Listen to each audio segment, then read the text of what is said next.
Welcome everyone to the show, Combustible Elements, real talk for real people.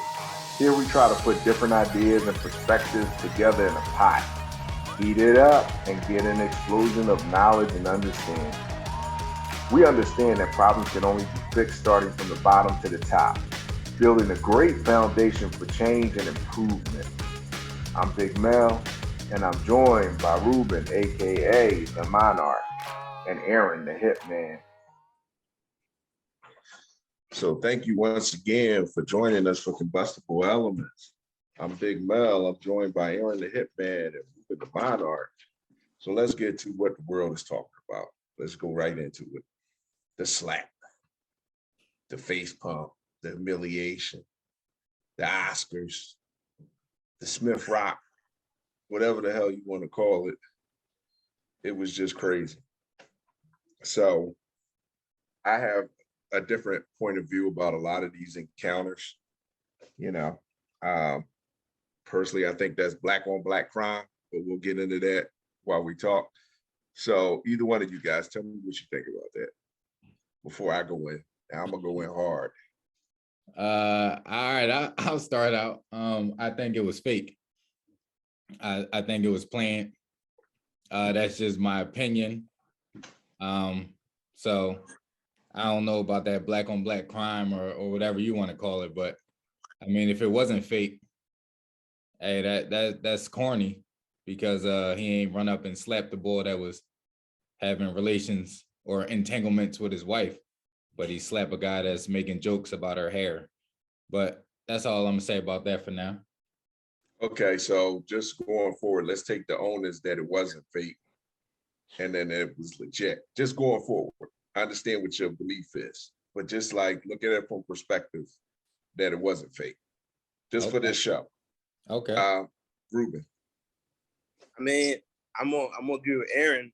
I for one, when I first saw it, thought it was fake as well because I saw it on Facebook, and I comment. My first comment was like, "Yo, this looks staged." Because my first thought was, okay, well, I know Chris Rock and Kevin Hart got a show coming up. They're headlining a tour together, and I'm like, oh, this is hell of a promo for the upcoming tour.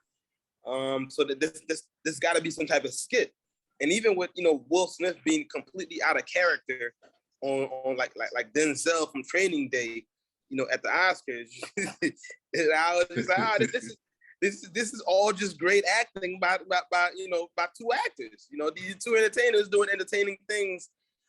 Unfortunately, it just happened to be on the same night that my man was winning an Oscar. So for me, it's a lot of layers, and I feel like every other show and every other podcast and every other person over the past week has done any and everything but talk about this.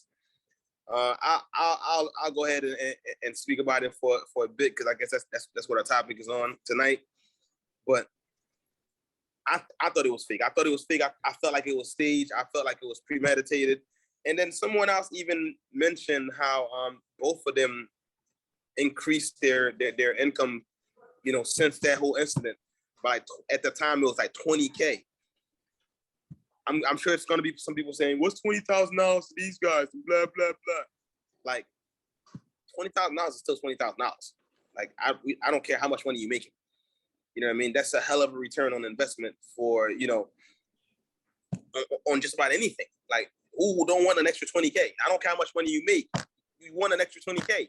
It's $20,000. You add that up for a whole year, that's like $240,000 for the year. I don't care how much money you make. You're not going to tell me you're going to snooze on that.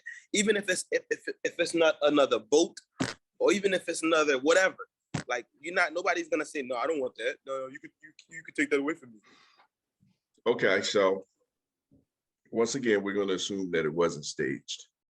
And I have reasons to believe that it wasn't staged. And because you both believe it was staged, I guess we're going to have to incorporate that in the show and talk about that for a minute or two. And we will, because that's what we do. We talk about stuff that we bring up and then we run with it. And sometimes we get off a point.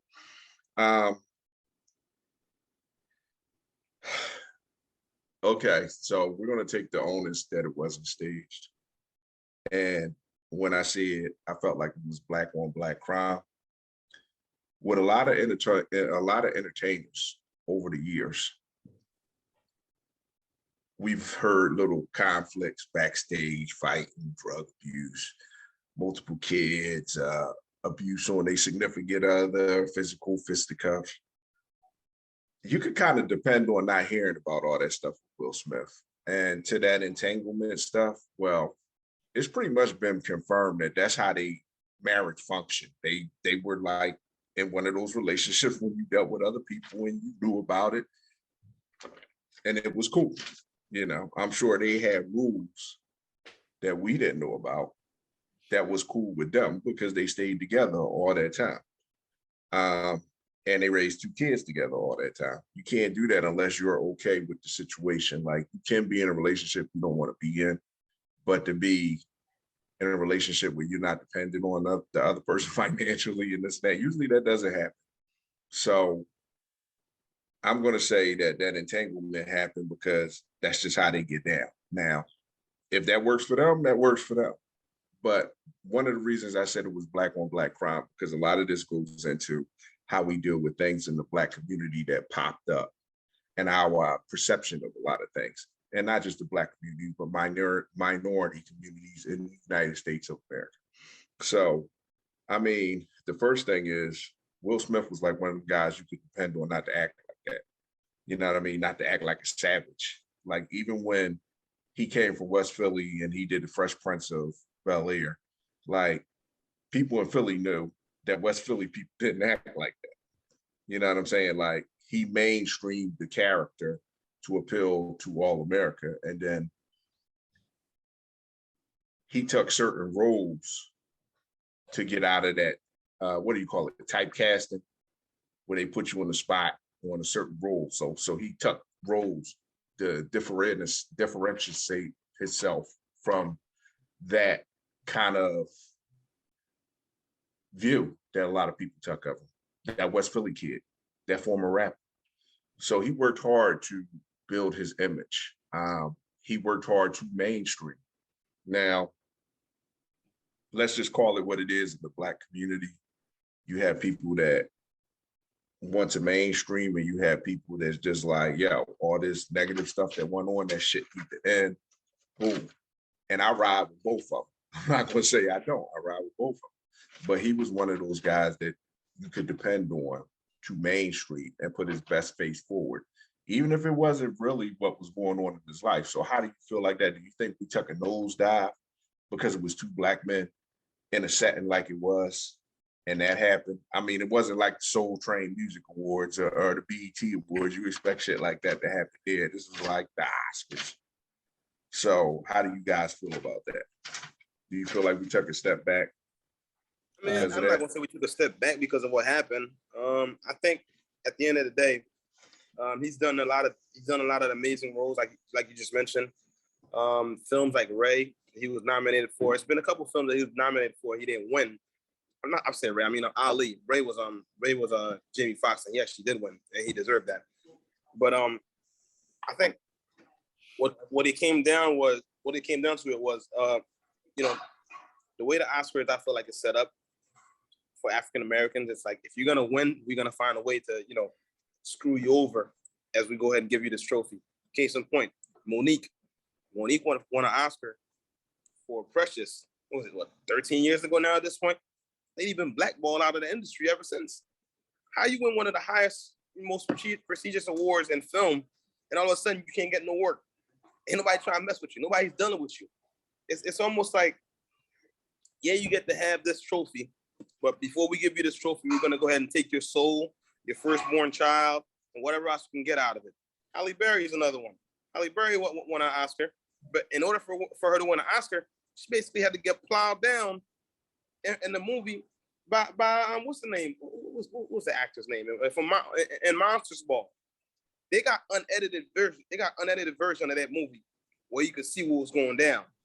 You go ahead and look up that movie whenever you get a chance and watch the director's cut or the unedited version, and you'll see what I'm talking about.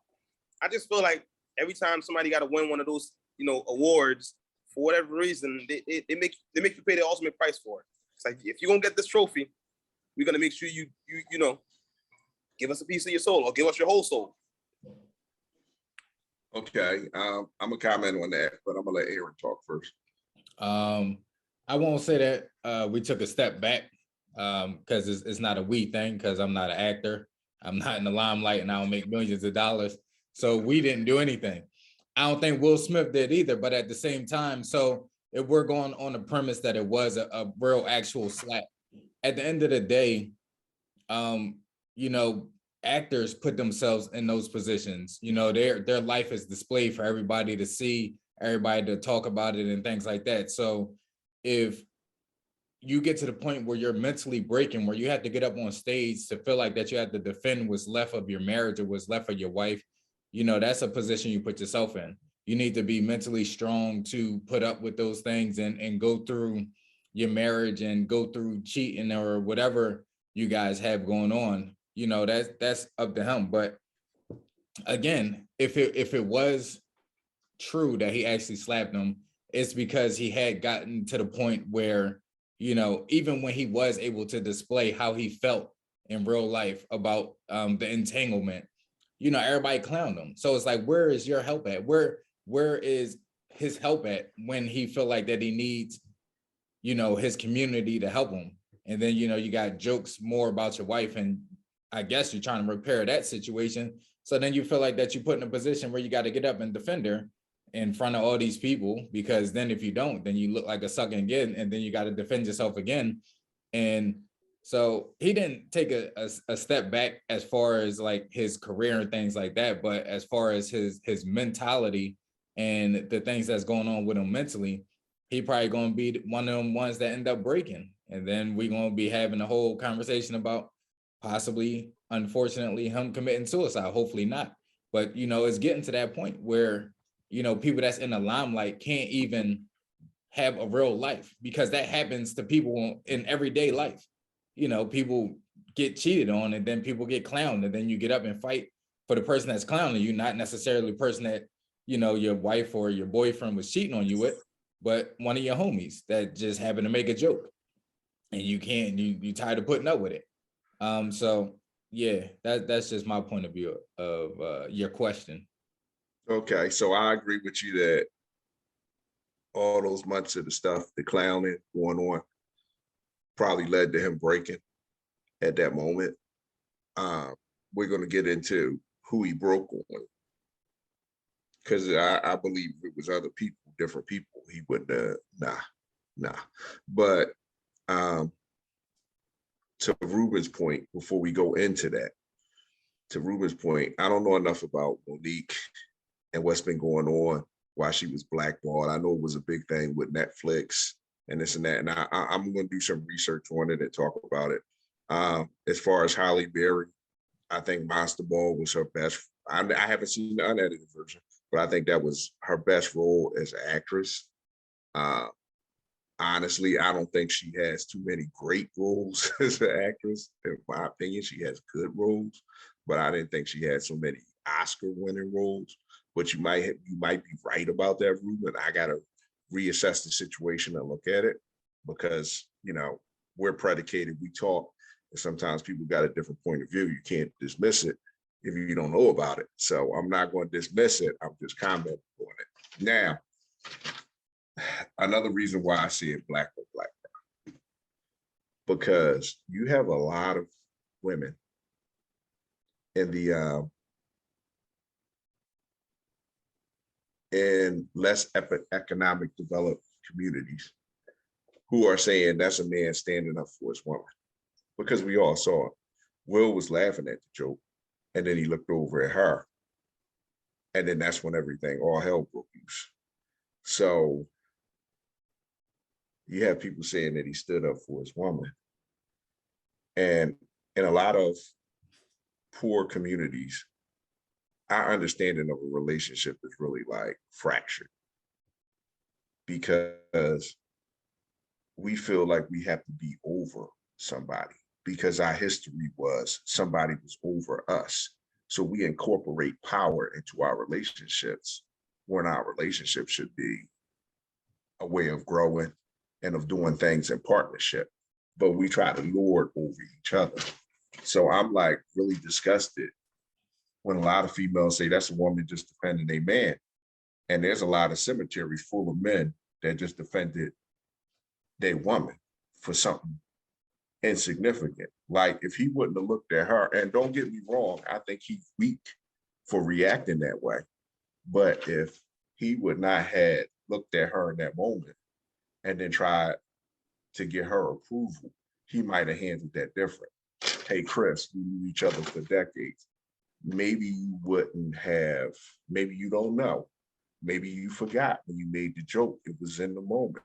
But you kind of like disrespected me and my lady, we feel, with the joke.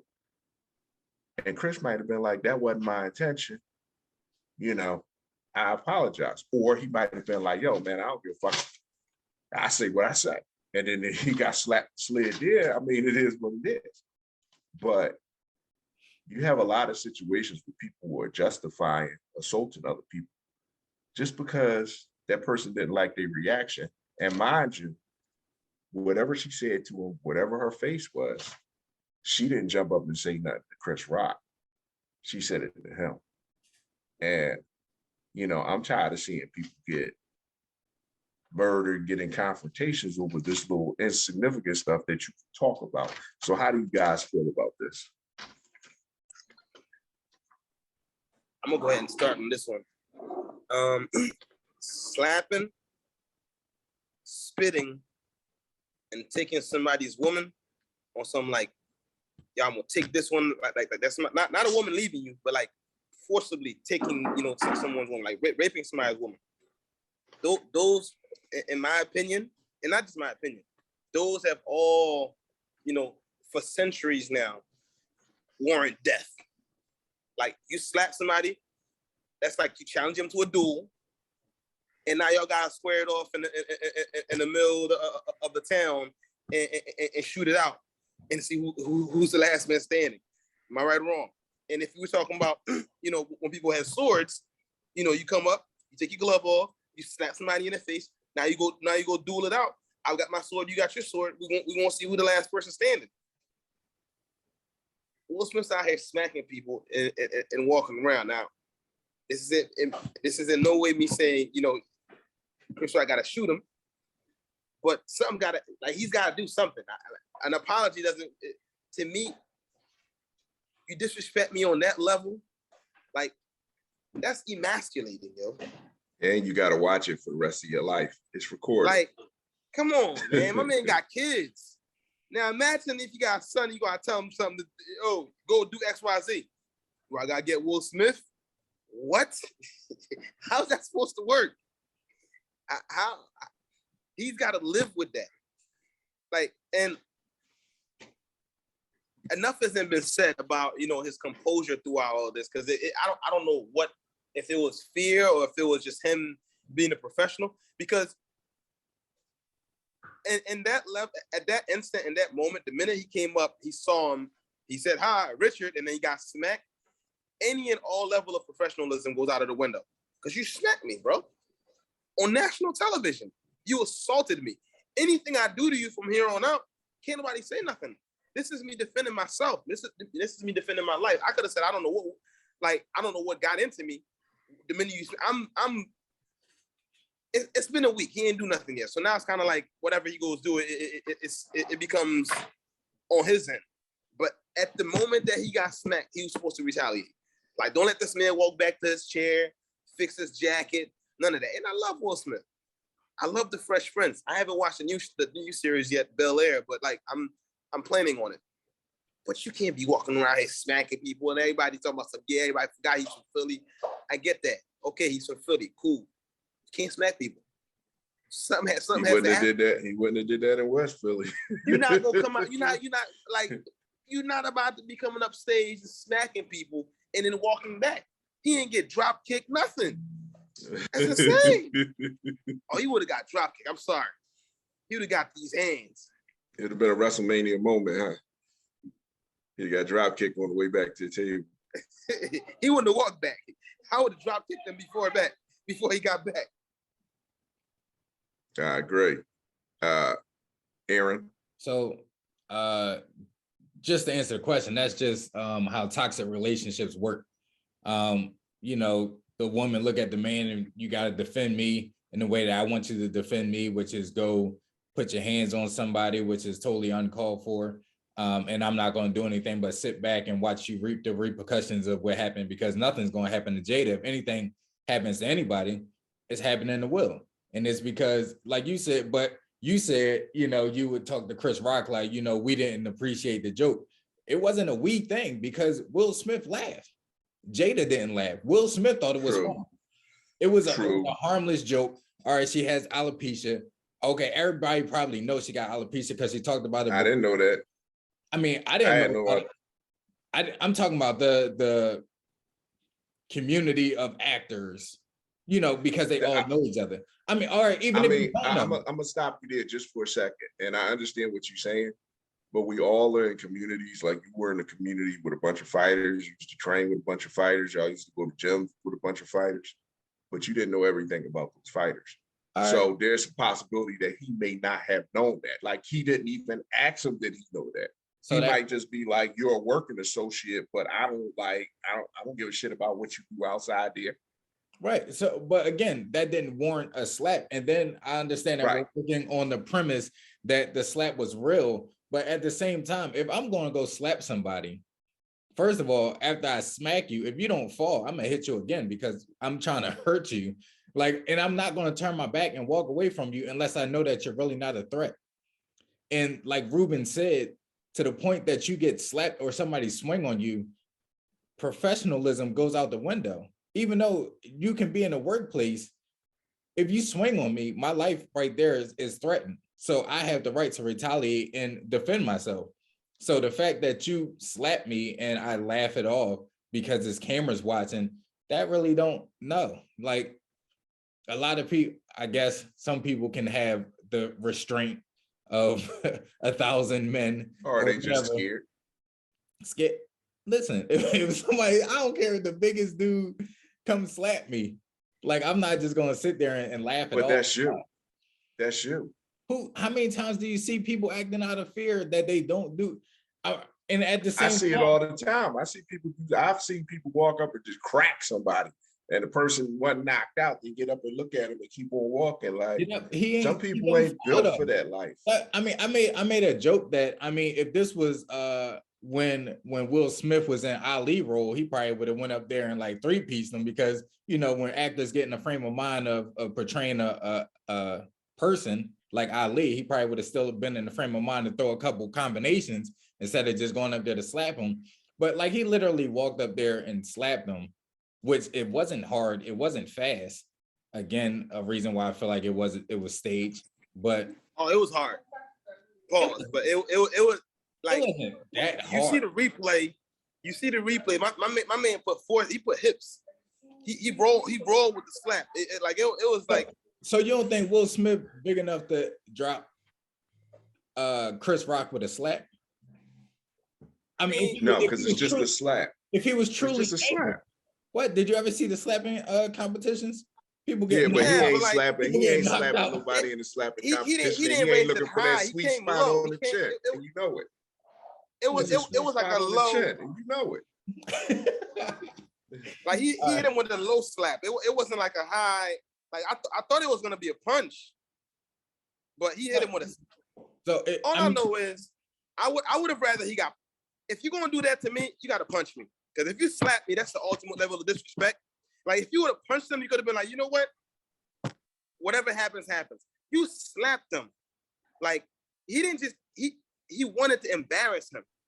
Right. That means he had no respect for him as a man. He wanted to embarrass him.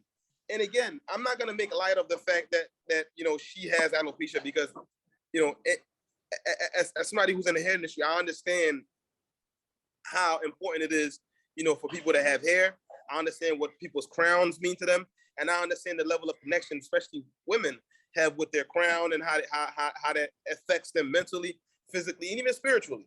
You know, so it's an important piece of oneself. You know, so if you're not able to grow it, or for whatever reason it keeps falling out, you know, it affects you in a lot of different ways. Now, I'm sure Will knew he had to deal with that when he got home, but gave him no right to go up there and emasculate that man on national television for the world to see. For us to still be over here a week later talking about it, and it's going to be talked about He been for getting God knows how much longer. For how long? Will Smith been getting emasculated from his wife on national TV. Yeah, but nobody talking about that though. One, they chose to bring that to national. They chose to bring that to light. They didn't have to go on the Red Table Talk. Right, they tried to get ahead of it. So, in that respect, there's a comedian on stage doing his job, saying jokes. You know, all of a sudden, people assume everyone knows what's happening on the Red Table Talk. No, everybody's not watching what's happening on the Red Table Talk. That's a show on Facebook. Okay, it's a Facebook TV show. I'm sure it get a lot of views. I'm sure it makes a lot of money, but it's not like worldwide. The whole worldwide is watching it. Even if it gets 3 million views, which is a lot of views, mind you, that's still only 3 million people. That's still such a small percent of the population, and you don't even know what the exact demographic of the people that are watching it. You know, so to assume that Chris Rock knew what was going on, and you know he made the joke and it was insensitive. Comedians make jokes. That's what. But now he wouldn't have dated the Dave Chappelle. I'll well, tell you that right now. Here's the thing. I don't think he would have done it to Kevin Hart either. He wouldn't have did that to Kevin Hart. Yeah, he'd have jumped on him too. But listen, even the joke that he made, had he smacked Kevin Hart would have kicked him. I guarantee Kevin Hart would have ran and drop kicked Will Smith. That would have been good TV. He would have drop kicked him. He would have did what I would have did. He would have kicked him. Now listen, like everybody's working on the assumption that when he made the joke, he made it just because of her hair. And he made a G.I. Jane joke, but didn't that dress look green to you? That dress looked like big old green dress, and then you got a bald head. Really there's similarities that go along with what he said. So I don't think it just had to do with her hair. I think it just had to do with it's the first thing that popped in his mind. He doing a monologue. He didn't have his shit written down. It's just like, yo, I'm gonna tell jokes. I'm a stand-up comedian. I'm an improv. This is what I'm out here on the Oscars to do. This is what they do at the Oscars. They tell jokes on people to make the viewers kind of identify with these people and not think that they so lofty that they can't joke around and have fun like regular people. That's why they always get comedians to host the damn show. But they want to keep the shit lively. Now they want to keep it lively.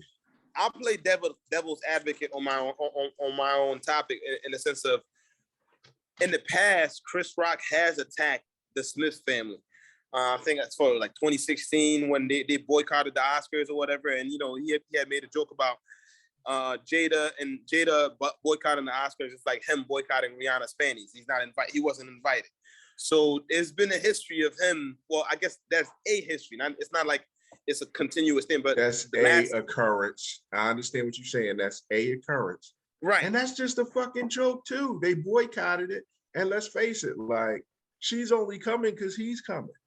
It's not like she had Oscar winning roles. Like I'm not trying to disrespect what she does. She does what she does, but he's the person. You know what I mean? It's not like it's a power couple like, oh yeah, Jay-Z and Beyonce are coming or something like that. No, it's not like that. Will Smith is coming and he's bringing Jay. That's how you look at it, because he's the dude that they want to say. He's the one that's going to get the invite. Well, we invited Will Smith +1. You just know his +1 going to be his wife. So I don't understand what the problem is with that. He made a fucking joke. Like Rihanna didn't say nothing.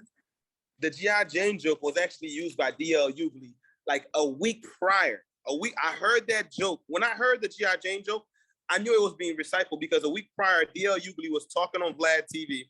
And I just happened to be scrolling through social media and I saw him basically mentioning like, yo, you know, it's not like, you know, we're living how we living based off your G.I. Jane money, or based off, and he was rattling off different movies that Jada had played in, and you know that basically like we're not. I never saw that movie. She was in G.I. Jane.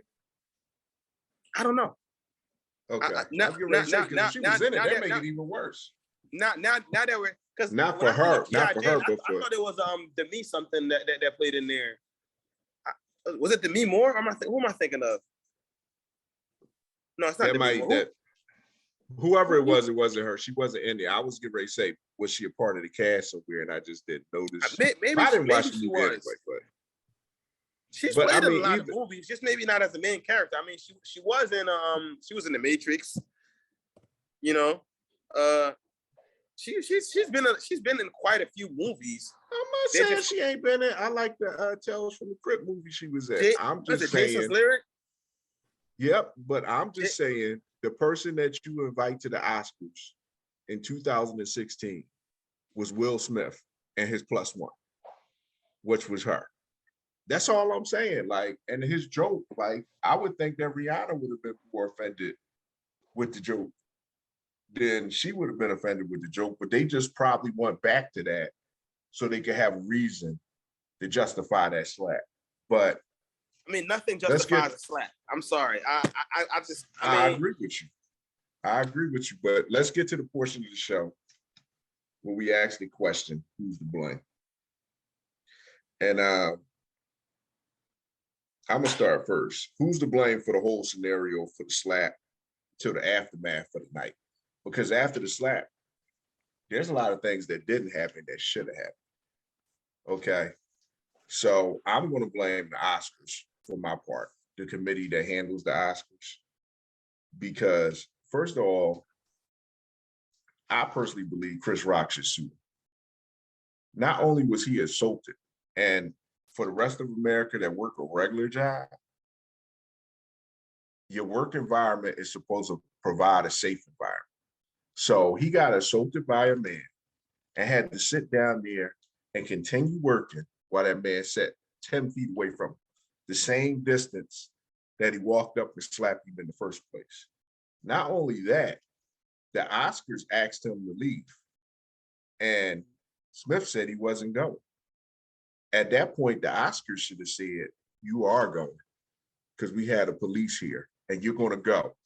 And you're going to either go now or you're going to go on live TV and they're going to pull your ass out here, or they're going to pull your ass out in between the commercial. But you're going to go because you assaulted the person. You assaulted our employee. Because remember, Chris Rock was presenting for him, so he was working for him at that moment. So you're supposed to provide a safe work environment. I'm curious to hear your answer to this too, since you're employer yourself. So I blame the Oscars. They should have never had that man work in that environment, and then they should have told Smith to leave. And I think Chris Rock should sue him. Not that he's going to get an insane amount of money, but he should sue both of them. But he should sue him on the onus of, listen, he worked for this award. I'll drop the lawsuit if you take the award from him. And he can have the award in 20 years, or his kids can come back up and pick up the award for him. But he can't go home and put this on his TV, on his counter, on his TV shelf, on nothing, because I got to live with the shame of this for the rest of my life. People are going to rewind this, whether it was set up or not from YouTube. People are going to rewind that and be like, I wouldn't have let that shit happen. I would have kicked him, like Ruben said. Aaron, like, he wouldn't have got back to the table, like, and I'm still standing, you gonna turn your back on me? Nah. So I blame the Oscars for all this, because they should protect their employees. Any one of you two guys, I'm eagerly awaiting your answer.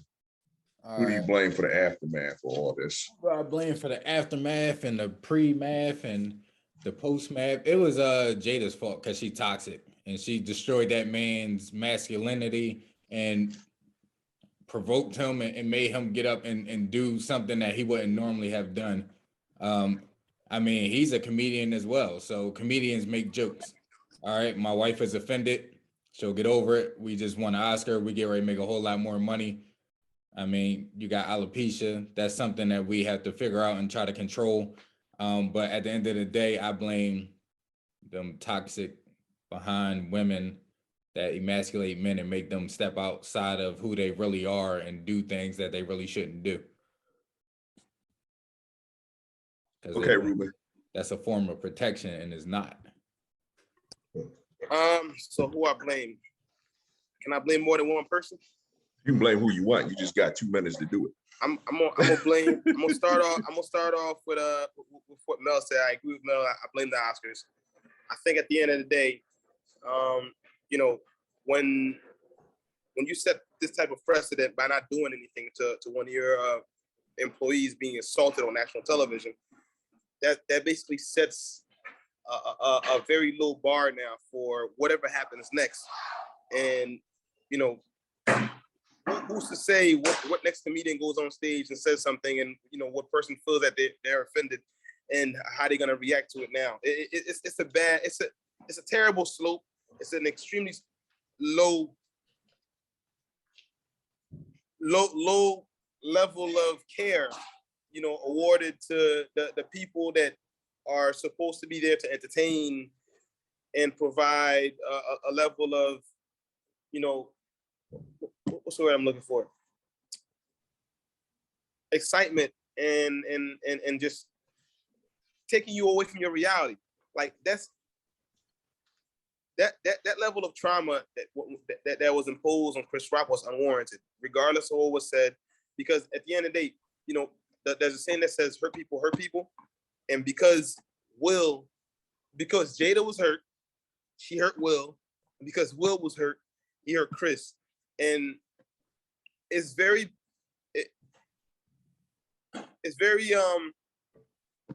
noble of him to not have continued the cycle.